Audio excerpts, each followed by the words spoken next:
guys, so today I have got a review and demo of the Ravair 3-speed nail dust extractor for you.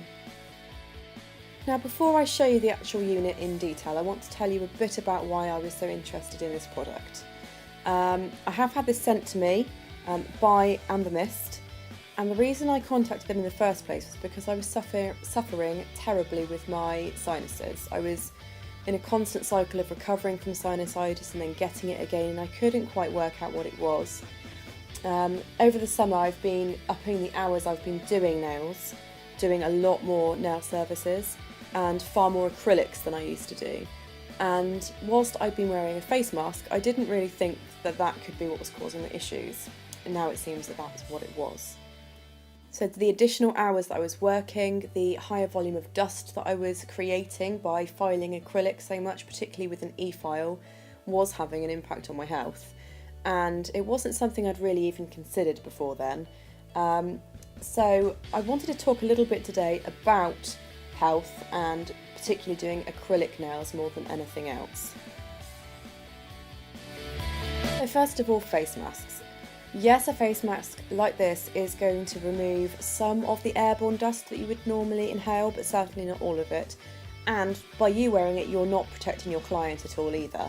You may be more protected, but your client certainly isn't. So I wouldn't suggest that these are suitable. They also aren't filtering out any of the vapours. Even if you get ones that say they've got carbon filters, you've still got all those gaps around the side of your face. So actually you're going to be susceptible to vapour inhalation. Now some people say, oh, just open a window, that'll give more ventilation. Yes, it will, but if you can still smell the vapours, the acrylic liquid, the monomer, then you are still actually going to be susceptible to inhaling those vapours. And the MSDS sheets that come with products, if you look at them, particularly for acrylic monomer, you'll see that they've got a really long list of cautions in regards to this product and things that you have to do. One of the things that all of them say is you must be working in a very well ventilated area and minimise your exposure to acrylic vapours. Now, I'm not meaning to scare you, I don't want to sort of go too much into depth, but if you look further into this, actually, because acrylic hasn't been around for that long, it's really difficult for the people creating these to be able to tell you what the long-term impact of inhaling these vapours could be. It's been suggested by some companies that actually it could be as bad as inhaling or working around asbestos.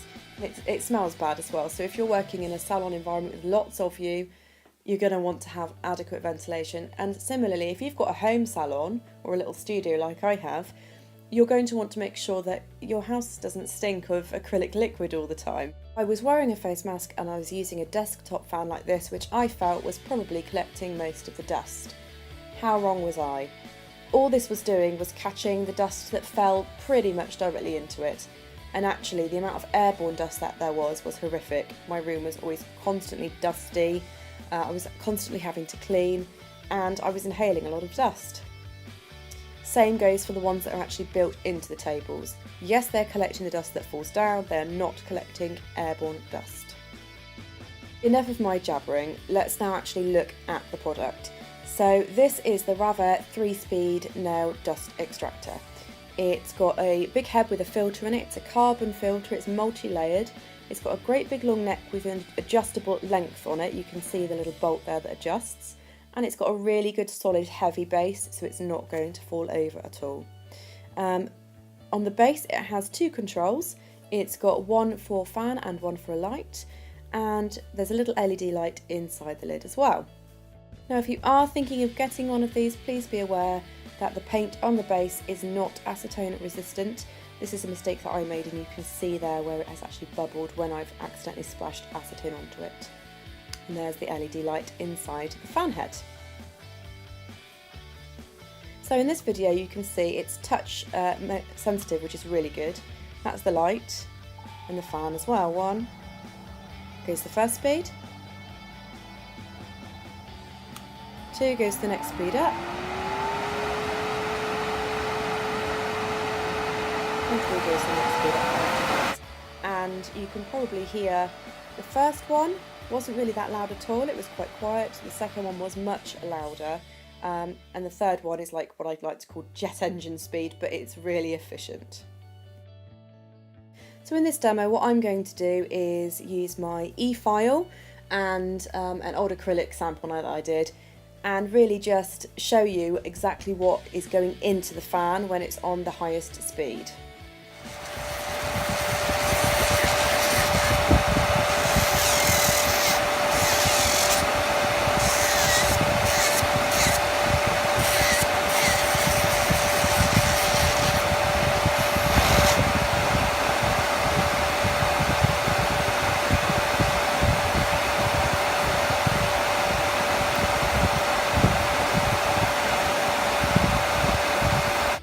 So the actual filter itself, the top comes in half, and that's the filter. It's got carbon filter in it, as I say, and you can see all the dust it's collected in there. It really is quite amazing. These last for up to 500 hours of use. I believe replacement filters are around £20, so they're not too dear. They're really good value for money for the number of hours you get. And this is the top here. This is the actual fan part, and you can see all of the dust that sort of has been captured and caught around it. I hope this has been really useful for you today, guys. Please do check out my Instagram, Facebook and Twitter accounts. Don't forget to subscribe, and as always, all of the products you have seen featured here today are in the description box. Thanks very much.